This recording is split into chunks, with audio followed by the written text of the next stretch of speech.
وہ دیکھتے ہیں کہ طاقتور لوگ احتساب سے بچ جاتے ہیں، کرپشن عام ہے، عام آدمی کی آواز دبائی جاتی ہے، انہیں خاموش رہنے کو کہا جاتا ہے، سوال نہ کرنے کی تلقین کی جاتی ہے اور اختلاف رائے کو غداری کہا جاتا ہے۔ لیکن یہ نسل مختلف ہے، یہ نوجوان وہ نہیں جو اندھا دھند مان لیں، یہ سوال کرتے ہیں، تحقیق کرتے ہیں، اپنے نتائج خود اخذ کرتے ہیں، یہ سانس لینے کو ترجیح دیتے ہیں، محض جینے کو نہیں۔ جن جنریشن زی کو نہ روایتی میڈیا قابو کر سکا، نہ سینسرشپ، نہ ڈرانے دھمکانے کے حربے، ان کے پاس انٹرنیٹ ہے، اسمارٹ فون ہے، متبادل بیانیہ ہے، وہ بومرز کی طرح نہیں جنہیں چند چینلز اور اخبارات سے مطمئن کر دیا جاتا تھا۔ پہلے تو بڑا روایتی طریقہ تھا، بھئی 4 کالم نویس پکڑو، ان کے منہ بھر دو، ان کو اپنے حق میں بیانیہ بنانے کے اوپر لگا دو، اور اس کے بعد پہلے تو خیر چینلز بھی اتنے نہیں ہوتے تھے، پھر جب آ بھی گئے چینلز تو یہ بھی بڑا طریقہ ہے، ابھی چینلز کو بھی قابو کر لو۔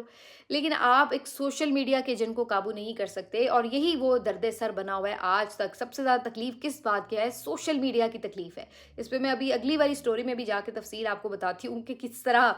ابھی بھی جو عمران خان صاحب سے مذاکرات یا جو بھی ایک تعلق روابط شروع ہوتے ہیں، اس میں سب سے بڑی ہرڈل پھر سوشل میڈیا کیسے بن جاتا ہے، اور سب سے پہلی ڈیمانڈز بھی یہی کی جا رہی ہیں کہ بھائی سوشل میڈیا کو نکیل ڈالو۔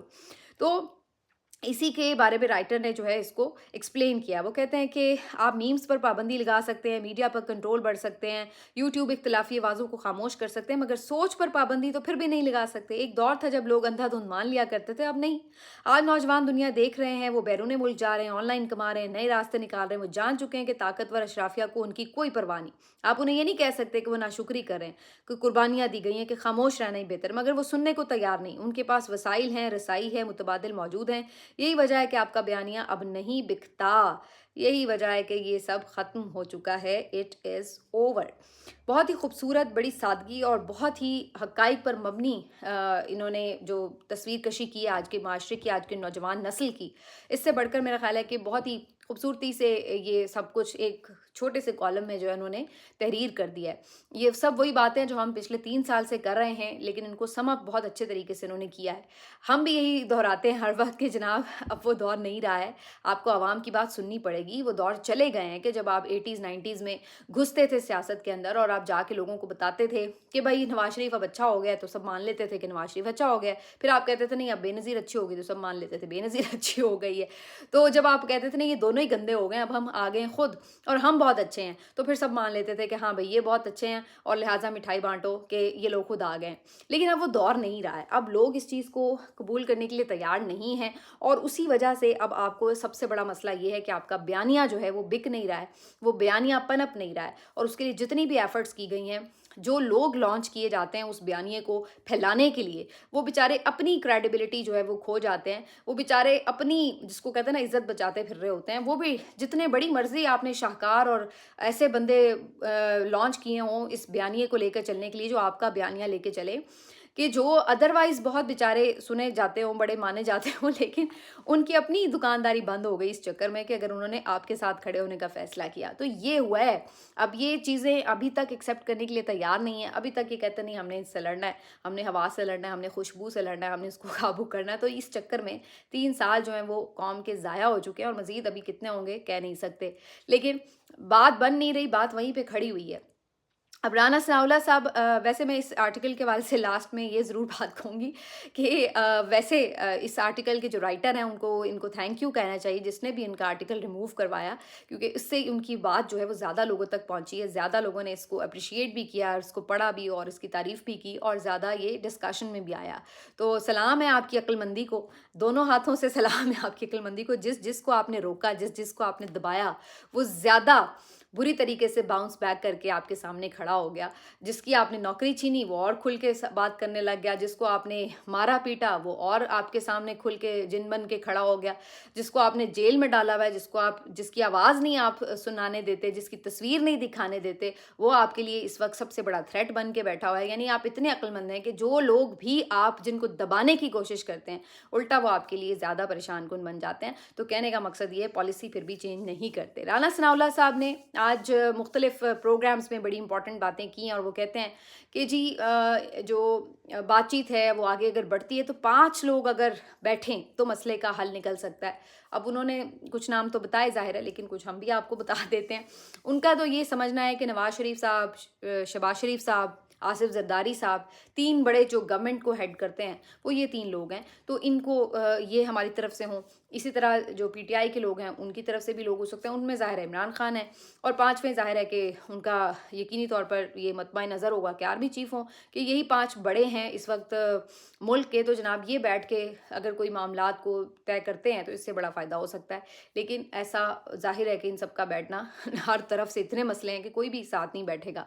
تو اس کے اوپر جو ہے وہ انہوں نے کہا ہے کہ اس کی مسئلہ یہ ہے کہ عمران خان، ظاہر ہے رانا ثناء اللہ صاحب تو اپنی لیڈرشپ کو ہی ڈیفینڈ کریں گے، انہوں نے کہا کہ عمران خان جو ہے وہ مسئلہ ہے، وہ مذاکرات کرنا ہی نہیں چاہتا۔ اور ندیم ملک صاحب کے پروگرام میں انہوں نے یہ بات کہی کہ جو عظمیٰ خان صاحبہ سے ان کی آخری ملاقات ہوئی تھی 3 ہفتے پہلے، اس میں جو انہوں نے باتیں کی ہیں جو سامنے بھی آئیں اور جو دوسرے ذرائع سے بھی پتہ چلیں۔ اب یہ جو دوسرے ذرائع ہیں یہ بھی مطلب کوئی ایسی ڈھکی چھپی بات نہیں ہے، ظاہر ہے سب کو پتہ ہے کہ عمران خان صاحب کی جو ملاقاتیں ہیں ان کی ریکارڈنگز ہوتی ہیں اور ان کی تمام تر جو گفتگو ہے اس کا ٹرانسکرپٹ موجود ہوتا ہے۔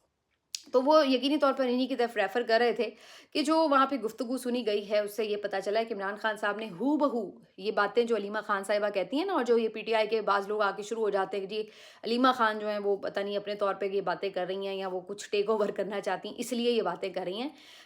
رانا ثناء اللہ صاحب نے علیمہ خان صاحبہ کے حق میں ایک طرح سے گواہی دی ہے کہ وہ وہی بات کر رہی ہیں جو عمران خان صاحب نے کہی ہے، اور وہ بات یہی تھی کہ جو مذاکرات کرے وہ ہم میں سے نہیں، اور انہوں نے یہ بات کہی کہ سہیل آفریدی کو کہو کہ اسٹریٹ موومنٹ کی تیاری کریں، مزاحمت سے ہی صرف معاملہ حل ہوگا اور کوئی بات چیت نہ کرے۔ تو یہ باتیں عمران خان صاحب کی کہی ہوئی ہیں۔ اب اگر یہی بات علیمہ خان باہر آ کے بتاتی ہیں تو لوگ علیمہ خان کو بھی ٹارگٹ کرتے ہیں، یہی بات سلمان اکرم راجہ صاحب اگر بات کرتے ہیں تو لوگ ان کو بھی ٹارگٹ کرنا شروع کرتے ہیں۔ لیکن اصل بات یہ ہے کہ وہ تو پیغام بر ہیں صرف، اصل میں تو جو نیریٹو ہے یہ جو بھی ہے مزاحمت کا ہو یا مفاہمت کا ہو، جو بھی اندر سے نیریٹو آ رہا ہے وہ تو عمران خان بنا رہا ہے۔ اب رانا ثناء اللہ صاحب یہ کہتے ہیں کہ جب آپ اس طرح اداروں کے سربراہان کو تضحیک کا نشانہ بنائیں، توہین کا نشانہ بنائیں، تنقید کا نشانہ بنائیں، چلیں آپ ہمیں کر لیں، ہم سیاستدان ایک دوسرے کو کہتے رہتے ہیں لیکن آپ ان کو نہ بنائیں، اور اگر اس طرح سے وہ کوئی اپنی جو سوشل میڈیا کی لائن ہے اس کو سیٹ کرتے ہیں تو پھر اس کے بعد آگے معاملہ بڑھ بھی سکتا ہے اور اس پہ آگے چلا بھی جا سکتا ہے۔ اس پہ جو حامد میر صاحب کے پروگرام میں بیٹھے ہوئے تھے پی ٹی آئی کے چیف ویب عامر ڈوگر صاحب، انہوں نے یہ کہا کہ اگر یہ بات ہے کہ جی آپ اس میں سمجھتے ہیں کہ جی تنقید وغیرہ یہ وہ مسئلے مسائل ہیں، عمران خان بہت ہارڈ لائن لے رہے ہیں، تو آپ ایک کام کریں کہ آپ راجہ ناصر عباس صاحب یا محمود خان اچکزئی صاحب ان دونوں کو عمران خان صاحب سے ملنے دیں، ان کی ملاقات ہو جائے اور ان کو آپ یہی بے شک پیغام دے کے بھیجیں کہ جی ہم بات چیت کے لیے تیار ہیں، آپ صرف اپنا جو لب و لہجہ اس کو تھوڑا سا ہولڈ کریں، آگے بات کو بڑھاتے ہیں۔ اگر اس طرح سے تند و تیز بیانات ہوں گے تو پھر بات چیت کا ماحول نہیں بنے گا، تو یہ بات آپ ان کے تھرو کہہ کے بھجوا دیں۔ عمران خان صاحب نے ان کو ویسے بھی بات چیت کا مینڈیٹ دیا ہے، تو یہ ایک اچھی چیز ہو جائے گی کہ وہ ایک پولیٹیکل یعنی نیریٹو کے ساتھ ایک پولیٹیکل فیس ہیں اور عمران خان صاحب کے ٹرسٹ وردی لوگ ہیں، تو وہ عمران خان صاحب بھی ان کی بات سنیں گے اور اس کو تھوڑا سا ریگارڈ بھی کریں گے۔ اچھا، میرا اس پہ جو پرسنل انالیسس ہے وہ یہ کہ واقعی اگر عمران خان صاحب کے پاس آپ ان لوگوں کو بھیجیں کہ جن کو عمران خان صاحب ریگارڈ کرتے ہیں، تو میرا نہیں خیال ہے کہ عمران خان صاحب منہ بھر کے انہیں انکار کر دیں گے۔ میرا اپنا یہ خیال ہے کہ عمران خان صاحب ان کی بات کو آنر کریں گے، کم از کم اگر وہ اتفاق نہیں بھی کرتے ہوں گے تو وہ تب بھی کہیں گے کہ اب آپ آئے ہیں، آپ نے آ کے مجھے یہ کہا ہے تو بالکل آپ کو میں گو ہیڈ دیتا ہوں، آپ جائیں، آپ اس کے اوپر آگے بات چیت چلائیں۔ میرا اپنا اندازہ یہ ہے کہ اگر وہ ان کو ریگارڈ کرتے ہیں تو وہ انہیں ایک اپرچونٹی ضرور دیں گے کہ بھائی میں تو نہیں سمجھتا کہ بات چیت سے مسئلہ حل ہوگا، لیکن اگر آپ سمجھتے ہیں تو میں آپ کے پیچھے کھڑا ہوں، بالکل آپ کریں۔ اور یہ بات انہوں نے ویسے کہی بھی ہوئی ہے، جب وہ یہ کہتے ہیں مذاکرات کرنے ہیں تو یہ لوگ کریں، تو انڈائریکٹلی اس کا مطلب یہی ہے کہ جس نے مذاکرات کرنے ہیں وہ ان کے تھرو کریں، لیکن اس کے لیے ضروری ہے کہ ان کی ملاقاتیں عمران خان صاحب سے بحال کی جائیں، ان کی ملاقات ہونی چاہیے۔ اب اس کے اوپر رانا ثناء اللہ صاحب یہ کہہ رہے ہیں کہ جناب ملاقاتیں تو ان کی 8 فروری تک بند رہیں گی، کیونکہ پی ٹی آئی نے احتجاج کی کال دے رکھی ہے 8 فروری کی، اور اگر پی ٹی آئی اس دوران عمران خان صاحب سے ملتی ہے، ان کی قیادت یا ان کے لوگ یا ان کی فیملی، تو عمران خان صاحب مزید اس حوالے سے انسٹرکشنز جو ہیں وہ دیتے جائیں گے، اور پھر مذاکرات تو دور کی بات ہے، ظاہر ہے ہمیں تو یہ ہوگا کہ یہ کوئی پولیٹیکل ڈسٹربنس کریٹ کریں گے تو ہم تو وہ نہیں ہونے دیں گے، بلکہ انہوں نے یہ بھی کہا کہ جو پہیہ جام وغیرہ کریں گے ہم تو ان کو پکڑیں گے، ہم تو گرفتار کریں گے۔ تو یعنی ان کا یہی ہے کہ طاقت کے زور پہ ہم روکیں گے جو بھی احتجاج 8 فروری کا ہوگا، اور انہوں نے صاف کہا کہ یہ انہیں نہیں کرنا چاہیے۔ تو وہ کہتے ہیں کہ 8 فروری تک اس لیے ہم ملاقاتیں بند رکھیں گے تاکہ عمران خان صاحب مزید اس حوالے سے کوئی انسٹرکشنز یا ڈائریکشنز جو ہیں وہ نہ دے سکیں۔ اب پہلے تو اس بات کو ویسے آپ اندازہ لگائیے کہ انہوں نے ایک جو قیدی کا ملاقات کا حق ہے اس کو کس طرح ایک ہتھیار بنا لیا ہے بارگیننگ کا، کہ بھائی ٹھیک ہے اگر تم ہماری ملاقات بند کر رہے ہو تو ٹھیک ہے، ہم تمہاری اگر تم ہماری حکومت کے خلاف احتجاج کی کال دے رہے ہو تو ہم تمہاری ملاقات بند کر دیں گے، یعنی کہ آپ نے ایک بے بس شخص کو مزید جس کو کہتے ہیں اسکرو کرنے کے لیے انتہائی ڈھٹائی کے ساتھ جو ہے اس کی ایک اس کا جو رائٹ ہے وہ آپ اس کو ایک ہتھیار کے طور پر استعمال کریں، تو سب سے پہلے تو اس بات پہ شرم آنی چاہیے۔ دوسری بات یہ ہے کہ آپ ان کے خوف کا عالم دیکھیں، ان کے خوف کا عالم آپ یہ دیکھیں کہ یہ اس ڈر سے ملاقاتیں بند کر کے بیٹھے ہوئے ہیں کہ جناب عمران خان صاحب جو ہیں وہ اندر جیل میں بیٹھ کے بھی اتنے پاورفل ہیں کہ اس نظام کے لیے کوئی پرابلم کھڑی کر سکتے ہیں۔ ایک طرف ان کے جو چمچے ہیں اور وہ کیا ہوتے ہیں چھڑکے ہیں وہ آ کے شور مچا رہے ہوتے ہیں کہ جی حقیقت بدل گئی، لبرٹی میں اتنے لوگ اکٹھے ہو گئے تو جناب عمران خان کی مقبولیت ختم ہو گئی۔ تو ایک طرف آپ یہ دعوے کر رہے ہیں کہ جی بڑا نظام نے پرفارم کر دیا لہٰذا لوگ عمران خان کو بھول گئے، تو دوسری طرف آپ عمران خان کی ایک کال سے اتنا ڈرتے ہیں کہ آپ اس کو ملاقات نہیں کرنے دے رہے اپنی فیملی سے بھی، صرف اس لیے کیونکہ آپ کو یہ ڈر لگتا ہے کہ وہ جب کوئی کال دے گا احتجاج کی تو لوگ نکل آئیں گے۔ تو اس دو آپ کو باتوں میں پتہ چل جاتا ہے کہ یہ کتنے ڈرے سہمے بھی ہیں اور کتنے منافق بھی ہیں اور کتنا تضاد ہے ان کی دونوں باتوں میں، کہ بھائی ایک بات میں ٹک جاؤ، یا تو یہ کہہ لو کہ ہاں بھائی وہ بہت طاقتور ہے اور وہ سب کچھ تلپٹ کرنے کی صلاحیت رکھتا ہے، اور یا پھر یہ مان لیں کہ نہیں بھائی وہ بالکل کمزور ہے اور اس کو کوئی نہیں پسند کرتا، تو ٹھیک ہے پھر جو مرضی جا کے ملتا پھرے اور جو مرضی وہ ڈائریکٹ کالز دیتا پھرے، ڈائریکشنز دیتا پھرے، کیا فرق پڑ رہا ہے؟ لیکن یہی اصل بات ہے کہ حقیقت ان کو بھی پتہ ہے، سیاسی بیانیہ بنانے کے لیے جو مرضی یہ بولیں۔ میں دیکھ رہی تھی کہ وہ لوگ اس چیز کو بھی جوڑ رہے ہیں اس کے ساتھ کہ جی نیو ایئر کے لیے اگر لوگ سیلیبریشنز کے لیے نکل آئے تو اس سے یہ پتہ چلتا ہے کہ جی مریم نواز صاحبہ جو ہے وہ بڑی مقبول ہو گئی ہیں، تو مجھے ہنسی آ رہی تھی کہ کیا پہلی دفعہ نیا سال شروع ہوا ہے، یا کوئی پہلی دفعہ آتش بازی ہوئی ہے، یا کوئی پہلی دفعہ لوگوں نے نیو ایئر کی سیلیبریشنز کی ہے؟ مطلب ہے کہ کتنے کوئی تھوڑے ہوئے لوگ ہیں یہ کہ کوئی نارمل روٹین کی جو چیزیں ہیں، اب ظاہر سی بات ہے لوگ ویسے ہی اس گھٹن کے ماحول میں ہیں تو کہیں ذرا سی بھی ان کو لگتا ہے کہ کوئی جا کے کوئی انٹرٹینمنٹ مل سکتی ہے تو وہ باہر نکلتے ہیں، کوئی جا کے اپنی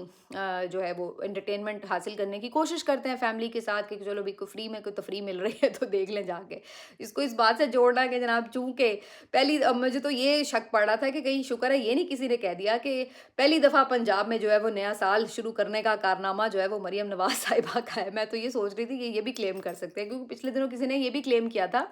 کہ پہلی دفعہ سورج دیکھنا نصیب ہوا ہے سردیوں میں پنجاب والوں کو مریم نواز کی بدولت۔ مطلب اندازہ لگائیں آپ کہ یہ کس قسم کی بیوقوفانہ طریقوں سے جو ہے وہ نیریٹو بلڈنگ کی کوشش کرتے ہیں۔ تو بہرحال جو بھی ہے بات یہ ہے کہ حقیقت اپنی جگہ موجود رہتی ہے، جیسے کہ آرٹیکل میں شروع میں جو میں نے بتایا آپ کو پڑھ کے، آپ اس سے نمٹنے کے لیے لڑنے کے لیے جتنے مرضی حربے آزما لیں پھر بات وہیں پہ رہے گی، آپ اس سے مزید لڑتے جائیں گے، آپ کی جو ملک کی معیشت ہے وہ اسی طرح سے چل رہی ہے، پچھلے 3 سال سے پھنسی ہوئی ہے، ملک آپ کا رکا ہوا ہے، خوف آپ کا ختم نہیں ہو رہا، اور اسی چکر میں جو ہے ہم لٹکے ہوئے ہیں، ساری قوم 25 کروڑ عوام اسی چکر میں جو ہے وہ لٹکے ہوئے ہیں۔ تو یہ جو ہے وہ ساری سچویشن ہے۔ باقی ایک خبر جو ہے وہ بڑی امپورٹنٹ اس لحاظ سے بھی ہے جی کہ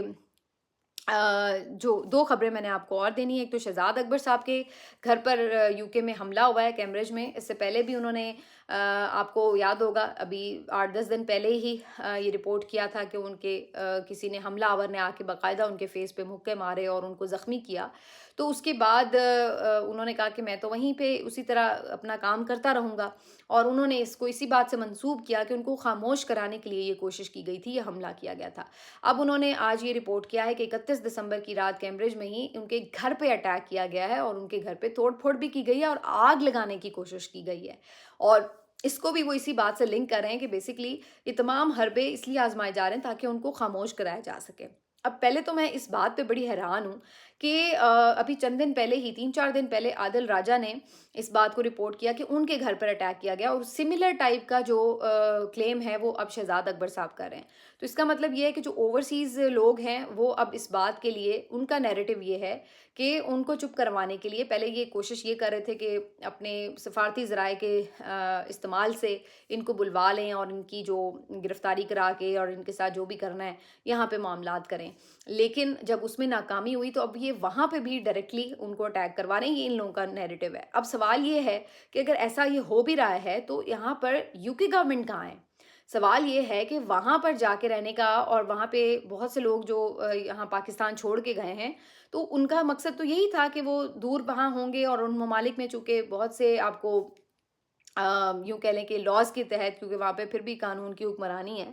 تو آپ کو کچھ پروٹیکشن حاصل رہے گی۔ لیکن وہاں پہ بھی جا کر اگر آپ کے ساتھ اس قسم کے پے در پہ واقعات ہو رہے ہیں، تو سوال یہ ہے کہ وہاں کی اتھارٹیز جو ہیں وہ کیا کر رہی ہیں، وہاں کی سیکیورٹی کیا کر رہی ہے، کہ اس طرح جو وہاں پر پناہ لیے ہوئے لوگ ہیں، اگر ان کو بھی کوئی جا کے اتنی آسانی سے نشانہ بنا سکتا ہے، تو پھر باقی کہاں پہ، کس جگہ پہ آپ جو ہے وہ محفوظ ہو سکتے ہیں؟ تو یہ ایک بہت اہم سوال ہے۔ بہرحال ان کا یہی بتانا ہے کہ اس سلسلے میں جو پولیس ہے وہ انویسٹیگیشنز کر رہی ہے، دیکھتے ہیں کہ وہ اس حملوں کے بارے میں کیا بتاتی ہے۔ اچھا جی، ایک خبر یہ ہے کہ جو میاں اشفاق صاحب ہیں، بڑے مشہور لائر ہیں، اور میاں اشفاق صاحب جو ہیں یہ اس لیے بھی بڑے مشہور لائر ہیں کہ یہ جنرل فیض حمید کے بھی لائر تھے، اور ان کا جی لائسنس جو ہے وہ کینسل کروایا گیا ہے، اور اس میں بیسکلی جو وکلا کمیونٹی کے ساتھ ان کا پچھلے دنوں ایک اختلاف ہوا، جو رجب بٹ آپ کو پتہ ہے یوٹیوبر جو ہیں، ان کا کیس یہ لڑ رہے ہیں، تو اس معاملے کے اوپر ان کا اپنی جو وکلا کمیونٹی ان کے ساتھ جو ہے وہ کچھ اختلاف ہو گیا، اور اس کے ریاکشن میں جو ہے یہ وکلا نے ان کا لائسنس معطل کروا دیا ہے، جو ان کی ایگزیکٹو کمیٹی ہوتی ہے بار کی، جو ان کی تنظیم کی، تو اس کے تھرو۔ اب یہ بڑی ایک حیرت انگیز بات ہے کہ یعنی آپ اندازہ لگائیے کہ وکلا کا بھی حال کیا ہے، کہ ایک تو جس نے خود سر عام اس کو ملزم کو مارا پیٹا، اس کو چھوٹ ملی ہوئی ہے، اس کے خلاف ویسے انہوں نے مقدمہ درج کرایا تھا، لیکن یہ تو ایک قانونی کارروائی ہے۔ اگر آپ کو کسی سے کوئی پرابلم ہے، آپ ٹھیک ہے، آپ قانونی کارروائی کر لیں۔ پہلے تو انہوں نے خود ان کو ہاتھوں سے مارا، اس کے بعد اب ان کے ہی وکیل کا لائسنس جو ہے وہ استعمال کر کے اپنا اثر رسوخ وہ کینسل کروا رہے ہیں، یعنی معطل کروا رہے ہیں۔ تو اس سے آپ اندازہ لگا لیجئے کہ کہاں پر جو ہے وہ جا کے بات رک رہی ہے، جبکہ علی اشفاق صاحب جو ہیں، آپ کو پتہ ہے کہ بڑے مانے تانے لائر ہیں، یقیناً وہ اس سے اپنا کوئی انشاءاللہ وے آؤٹ نکال ہی لیں گے، لیکن یہ ایک کافی حیرت انگیز خبر تھی، کیونکہ ادروائز ان کو بھی بڑا ایک اسٹرانگ لائر سمجھا جاتا ہے، اور کوئی ایکسپیکٹ نہیں کر رہا ہوتا کہ ان کے ساتھ جو ہے وہ اس طریقے سے بھی کوئی معاملہ پیش آ سکتا ہے۔ اچھا جی، ایک خبر جو ہے وہ میں نے آپ کو اور دینی ہے، اور وہ خبر ہے جناب خاص طور پر عمران خان صاحب کے ویژن کے حوالے سے۔